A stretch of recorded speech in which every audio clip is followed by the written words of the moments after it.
Bianca Cotton, host of Behind the Confident Smile, and I am here with special guest Heather Ireland Robinson today. Thank you for being here, Heather. Thank you for having me. I'm thrilled. My pleasure. We are going to dig in becoming a mom at 40. Heather had her first child at the age of 40, you all. Come on.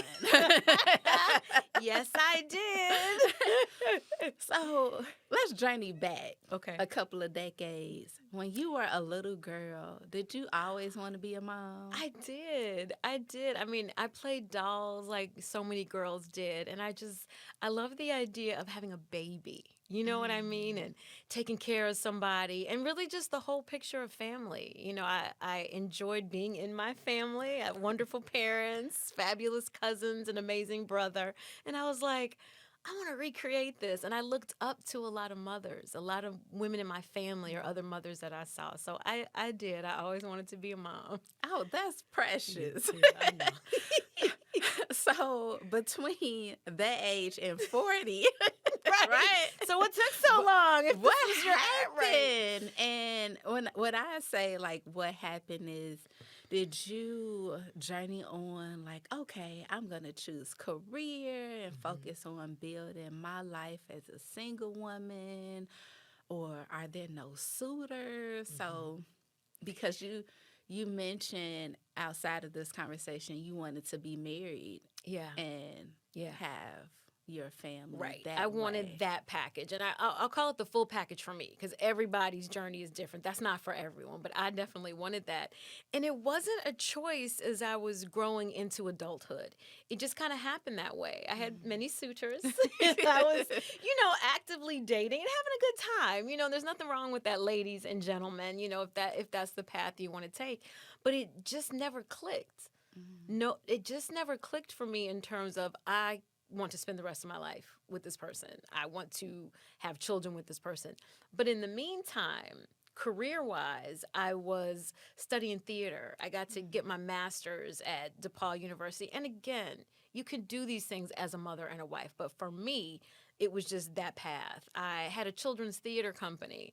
I did a little acting here and there. Like, I had a good time. I was doing poetry with this theater company and became a vegetarian for a while. Like, I was really exploring and actualizing who I wanted to be, which I think made me a better person and more prepared for marriage. Again, you ready to get married at 20, 30, that's fine. But for me, it just wasn't happening. It just wasn't, it didn't happen. So what wasn't clicking with the suitors?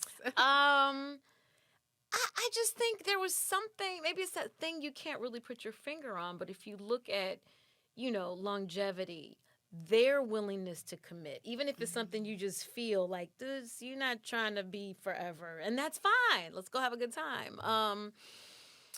It could be spiritual misalignment, somebody not being that way. And even as this is funny, this is coming to me now, it was almost like I was forming a picture of the person who would become my husband. Maya Angelou has a poem, I hope it's her, and she says, "Get yourself together," meaning she saw different parts of this perfect man in different places. Like, I saw your smile at the movies. I heard your intellectual capacity somewhere, like these different bits and all these men. Like, could you just get it together in one so I could find this one person? And so it's almost like it was forming, like, oh, I think I want this. Okay, well, I don't want that. I want this. And then it formed into, the husband that I was blessed with now. So that just came to me, that it was kind of forming all along, like, no, nothing bad, but just, no, not that. No, that was cool, but not, oh, this is it. This is what I was talking about. Right. So that journey of knowing what I wanted, learning myself, and then the person coming along that fit with that. That's good.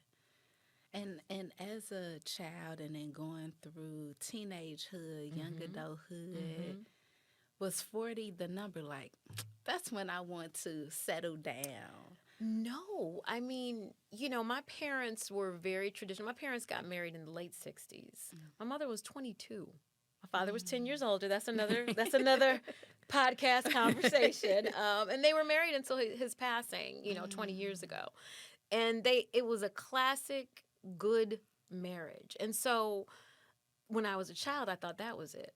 Like, oh, okay, I'll get married at 22 and have my baby at 23. Even in college, I was saying that. And I was like, wait a minute, I'm almost 23 now. I don't see that happening yet. So, no, 40 was never the number until it was 40. And I was like, oh, oh, here we are. It's 40. Then, what's it going to be? So, no, that was not the magical number. Wow. No. So we know our bodies go through a lot of changes, and after the age of 35, I believe you become high risk. Yes. Did you ever have any concerns about your fertility as you start to get into your 30s and you're like, I still don't have kids? I never did. And I wonder if that isn't, your mind body connection, just knowing this is going to happen for me. I was blessed with a wonderful pediatrician, Dr. Billy Wright Adams. I would run into her every now and then, and she told me I was in my 30s, and I was like, Dr. Adams, I don't know what I'm gonna do. And she was like, "You're healthy." She's like, "I'm looking at you. You're healthy. Don't let that bother you." And then other doctors that I had would actually say, if you got somebody now, go for it. But you're okay. You're healthy. So health has always been important to me. Eating, don't get me wrong, I drink my Cokes, I have my Happy Meals, I enjoy my snacks, but a larger picture of health, mental health, and physical health, and eating right has always been important to me. So I always kind of knew I would be okay. I always knew that wasn't the concern. Of course, it's in the back of your head. And now that you mention it, 40 probably was in my head for that. Like, wait a minute. I can't just live forever off the fact that I like green juice and was a vegetarian 10 years ago. That's not going to last forever. Right. But that coupled with, I feel healthy. I think I'm going to be okay. I want you to pull us into the world of the age of 39 and the conversation we had about you making the decision to say, okay, I am ready. Yeah. What was that like? So I'm 39 years old. I'm approaching 40, and I'm planning a huge 40th birthday party. I'm excited. And I was just looking at my life, which is good. Friends, family. I'm okay. Career was decent. And I said, what is it? Like, why don't I have that one thing that I've always wanted, which was a family? And God, and whoever that is to you. But God said clearly to me, you haven't asked me for it. And I was like, huh? And I realized that for the past 10, 15, however many years, I've been watching people in my circle get married. The invitations would come. Oh, yeah. My mother was a wedding planner. So I was helping her and looking at all these ladies like, hey, congrats, and what God said was, you've been whining and crying about it, but you haven't said to me what you want. And I was like, okay, cool, right? When you get that message from God, you're like, okay, all right. And so I said, what is it? So I said, okay, God, by my 40th birthday, I would like a pair of gold hoops and a son. I bought my own gold hoops. And then I clarified what it was I wanted in this husband. And this is me. Everybody's going to have a different, and it wasn't a list like they tell you to write in your journal, which is effective. But I just said, what is it? What is the feeling that I want? I want key in the door at 5:00. I want, honey, I'm home. Like, he's here, right? I want some kind of a leader in their field, somebody that has confidence and you smiling because you know my husband, right? Some kind of leadership or passion for what he does and for the community and for Black people. And I like him also to be handsome and smart and confident in who he is. And I was like, after that, I'm good. And a good provider, and wants to be a father. And y'all, weeks later, he appeared out of nowhere. I knew a couple of people. We found out later that we knew some of the same people. And so I'm saying he came out of nowhere to give everyone confidence that if you're looking around at your current situation, like he's not at the grocery store, Right. he's not in my Pilates class, he's not on the train, like where is he? He could come out of nowhere. That's not up to you. Let the universe handle that. And that's exactly what I got. It is exactly what I got. And I have a bonus baby, my side of fries. He's grown now. He's really my first son because he's the one that made me a mother, and he's the one that helped me see this man that I met as a father. I think that so many people can relate to that. Yeah. Who may currently be single and want to be married, or don't have children and would like children. Is what pulls you out of the moping? And ladies and gentlemen, anybody, it's not just marriage, it's anything in your life. You mentioned 40, and I was like, no, 40 wasn't the number, but now that we're talking, there was something about that. I'm not going to call it a cliff, but that moment on the horizon that was like, if I pass this, it's not going to happen the way that I want. And so I don't know. I don't know. I think it was something about that, like, wait, if I don't do this now, and I want it so bad, and I know that it's meant for me, then it's not going to happen. It's not going to happen the way I want it. There's other options. I have friends who have adopted in vitro, all kinds of varied paths to motherhood that worked for each and every one of them. But I knew I wanted it like this. And I think it was kind of that, I'm approaching that horizon. And once I pass that, it's going to have to be different. And I don't know what that is. So I think that's what kind of woke me up out of it, so to speak, or just made me go, wait. And it was like that. It was almost like cold water in your face. Like, none of this has been working. All these other things that I've tried haven't worked. Okay, let me just, God, what is it? Not that prolific in other areas of my life and that clear, but for that, it worked. For that, it worked.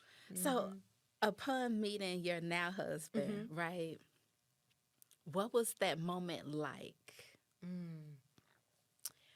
It was definitely those early conversations, those phone conversations where we both realized that we wanted the same thing. We were aligned in our vision for what we wanted next. And then those other boxes checked off. He's smart. He's intelligent. He's kind. He's a man of God. He's rooted in something that's beyond here.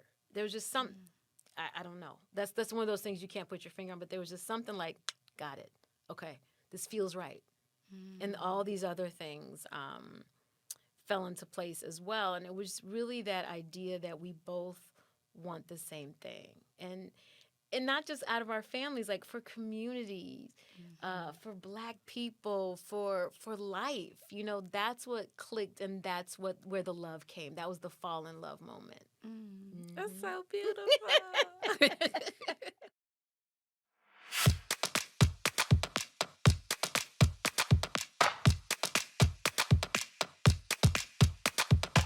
Hi, I'm Corey Timms, host of In My Own Words. Tune in this Friday at 7:30 p.m.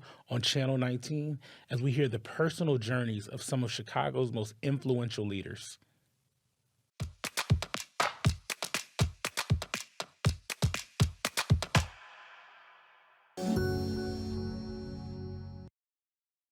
After the fall in love moment, then you was like, okay, so I want a baby like today. Like, how?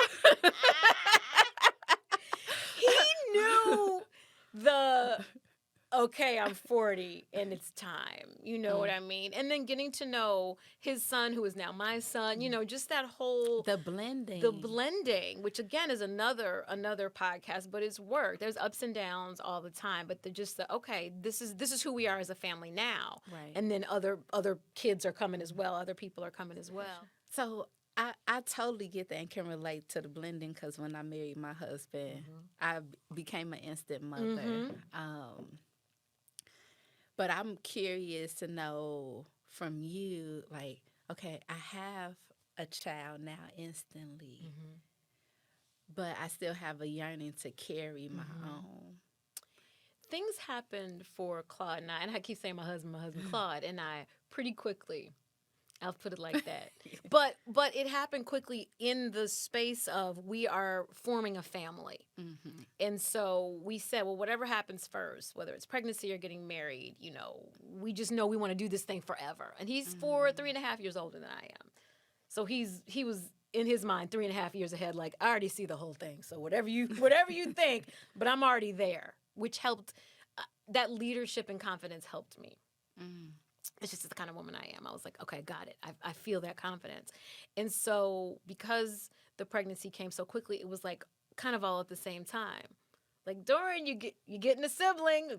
We're getting married. And thank the Lord for Dorian's enthusiasm and love and understanding and his happiness and his joy about everything happening, his ease into it. Like, okay, let's go. This is what we're doing. Which Because his whole world shifted. his whole world shifted. And that's a daily understanding that I have to have. Like, hey, I came in here like, hey y'all, and my energy being completely different from their energy. Again, another podcast of me being like, come on, yeah, we about to do the Running Man and drink coffee and have a good time. Everybody like, oh wait, this is our rhythm and how we do things. Like, got it. So that was a lot of it, but that was a good thing to happen at the same time. But it definitely impacted our marriage. I can remember when Damani, who's the first baby, was 3. Claude and I looked at him, and Claude was like, he is the embodiment of the age of our marriage. We're 3. We're still running around, bumping into things. As a marriage, can't talk, look like you were talking, I want to go skating. And this is how I roller skate. That's the maturity level of our marriage. And I was like, well, you're right. Because we were and still are at 13 years in, still getting to know each other. Yeah. We didn't have a year and a half, a year, 6 months to get to know each other and figure out our rhythm. So we did it as we went along. But we became bonded as parents immediately. Bonded as parents for Dorian, but also over a newborn. Right. And that's a way to get to know each other. Oh, good it Lord is. Jesus, right? It is. I mean, that's other stories about, sleep training and crying it out. I remember one. And people's preferences, like, just let them sit there. You're like, no, I want to hold them. And he had been a parent. Right. So he was like, I did this, and Dorian's alive and well and doing very well. But I needed to learn and have my moments of being a mommy. And, well, this is new to me. I want all the outfits, man. I know we don't need 30, but I want 30. And the pictures. The whole thing. whole And some of it thing. was like, yeah, you're right. We don't need that. Yeah, okay, I don't need that. But, learning each experience. other, like, okay, this isn't as exciting to you. It's very exciting to me. And like, all right, let's give each other space. So that wasn't just learning how to be parents. That was learning how to be husband and wife and build a household at the same time. Definitely. Yeah. A point I want to touch on a little bit is the blended family piece. And did you ever imagine marrying a man who already had children? I didn't. I never imagined that. In fact, it was on my list of Not so much. kind of in the middle. But again, Dorian made it easy. Claude made it easy. And it was about them. At that point, it wasn't about. Well, I said this isn't what it was. No, this is them. We didn't even have a big wedding, which was always in my mother's dream or thought. And I was so clear at one point. I was 7 months pregnant. We were rehabbing the house. And I was walking into the room that was going to be the baby's room. And it was toe up, just dust everywhere. And I was like, I don't want a wedding. Heather Ireland doesn't want a wedding. Like, anybody that knows me is like, what do you mean? The last thing I wanted to think about was auntie or uncle so-and-so, where they were going to sit, and did they want fish or chicken, and what color my girls were going to wear.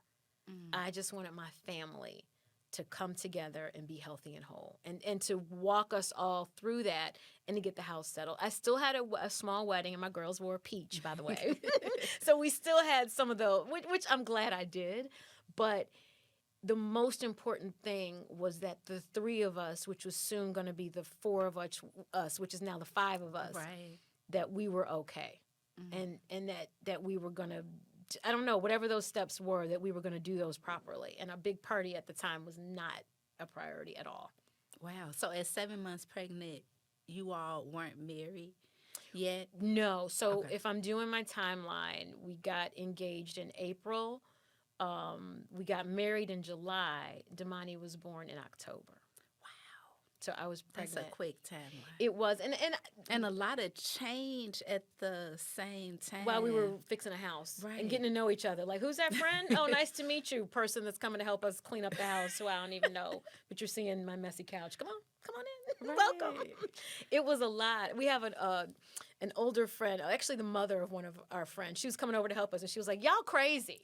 I'm pregnant, running around," and she's like, "You all are certifiably insane for even thinking about this." But she said it with a laugh, and she supported us a lot. But it was a lot. I know self-care and mental health is a big conversation now. But when you think back to 13 years ago and going through so much change in one time, what would you say your mental state was and your emotional state? Bianca, I was so excited. I was so happy and purposeful. I remember somebody asking me the night before my wedding. I was at work. I was working. And she said, "Are you excited?" I said, "I am purpose filled." And I'm sure she was like, "Huh?" But I was so, I think I took very good care of myself at the time. Like, that wasn't my mental state. Like, this is, oh my God, there's so much going on. What's going to happen? It was just like, what? Yes, knock out that wall. My son is coming. Both of them, right? Right. Dorian coming. Dorian, choose your room. Let's go. What, you only like chicken wings as meat? I will be cooking chicken. Everyone, I'll be cooking chicken wings for the rest of my life. It was just very purposeful, and I think Claude was definitely in the same headspace. So, yeah, it was exciting and fun, and I was thrilled, and also very like, what's next? What do we have to do? Hence the no wedding, Right. no big wedding. No I big should say, wedding. yeah, As you envision. yeah, and I loved being pregnant. I loved it. I loved every movement, every thought, both times. I loved it. So that was a part of it. Like, you're both so pregnant, y'all. I'm having a baby, So that joy and excitement just drove the whole process. That's beautiful. And with being 40 and pregnant, did you ever face any complications in your pregnancy? No. Any miscarriages? No. Wow. For either of my pregnancies. For the second one, now we're not even talking about the second one. My little girl Devin, I was 46, and so for Damani or Devin, nothing. However, there are two things that I want to say. I was very careful with Damani. I ate very well. There was one night I wanted a Happy Meal, and I called my mother in tears. Everybody has a "what did you cry for" when you were pregnant. I called my mother, "Mommy, I want a Happy Meal." And she was like, "Heather, if you want a Happy Meal, you go get yourself a Happy Meal." But so I'm telling that story to say how focused I was on health. Devin, not so much. Like, I kind of was like, Damani The came second out okay. pregnancy, yeah. I can snack. I can have a couple Doritos here and there. But with Devin, now with Damani, I was advanced maternal age, they call it, as you know. With Devin, I was literally off the chart. So they give you a chart of like health tips for the pregnant woman, and it was like 40 to 42, and then nothing. So it's pretty much like, Oh, wow. you shouldn't even be thinking about it.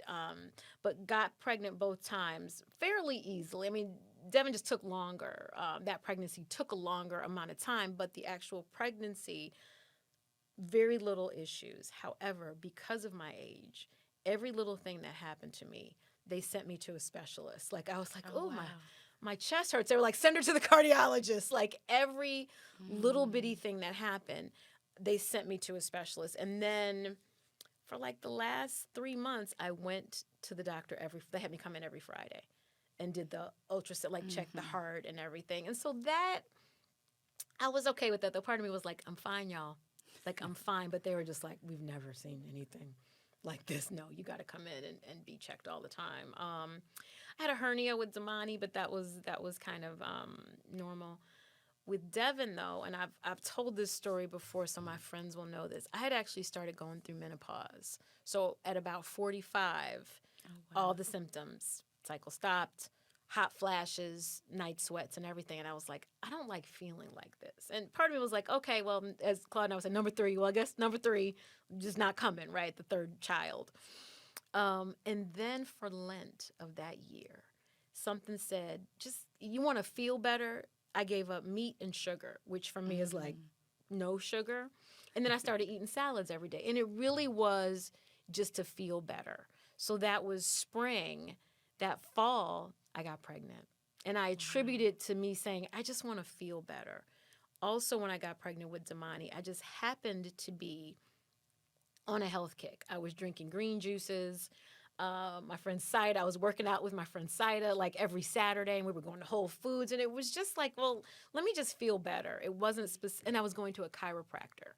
And again, it was just about my normal, healthy life, wanting to get it back. But I think both of those two things just made my body like, all right, let's go. Come on, whatever's coming in, we're just going to accept it and turn it into a baby because I was so healthy. Wow. But you just hit on something, being menopausal and getting pregnant. Y'all, be careful. Like, if you think you're going through the change. And I'm going to be explicit here because I think women need to hear this. My cycle was sporadic at the time. It hadn't completely stopped. So it was really perimenopause. Okay. But yes, and my mother-in-law, she was sitting here, she was like, be careful. Everybody has a story about a 40-year-old woman from ages ago that thought maybe they were done and they're not. So you can use it for the good or the bad, like, we need to be careful because it could happen. Right. Or, oh, it could happen. It could still happen. So use this information wisely. Ladies and gentlemen. That's deep. And it has me thinking about when you think about where you are now in your life, 3 children, married. Would you recommend this journey to others of waiting until 40 to start their family, having children into their 40s? Like, what's your recommendations and advice? I wouldn't recommend it. And that's not to say that it's not working for me or it didn't work for me. It happened this way for me for a reason, and I don't know what that reason is. Like my doctors were telling me when I was 30 and 35, if you have someone and you feel good about that person, don't purposely wait if that's what you want. My career, I didn't put everything aside to say, I want this career, so everybody wait. It wasn't waiting. It was just the path, like the game of life. Or like I'm picturing a Candyland board where it's like, oh, well, then we're going to do this. Oh, no, Licorice Falls, we're going back. Okay, this. It just happened that way. So I would not tell, here it is. I would not tell any woman that wants to be a mother or a wife to wait just because. Just because. And especially now, in this world where we've always been able to do whatever we want, but now so many things are possible. That's true. Come on, we're nursing in Congress. We're, Oh yeah. There are rooms where we can do this, and especially post-COVID, we can. I'm at home today because whatever. My life has changed since COVID too with kids. Like, I got to go pick everybody up. And everybody's like, got it, we understand. So especially in the world we live in now where you really can advance your career or be vocal about, well, what do you mean I can't have this role because I have kids and I have to leave for soccer practice? Like, I think we live in a very different world. But even 10 years ago, before all of this, and when I was first, getting into this part of my life, I still would have said, I wouldn't, if it happens for you, yes, but I would not tell anyone to say, I'm purposely going to wait until I'm 40 years old to have my first child. Wow. Well, Heather, that is a wonderful way to end this conversation. Thank you. Thank you for sharing. Thank you for embodying all that you embody. Thank you.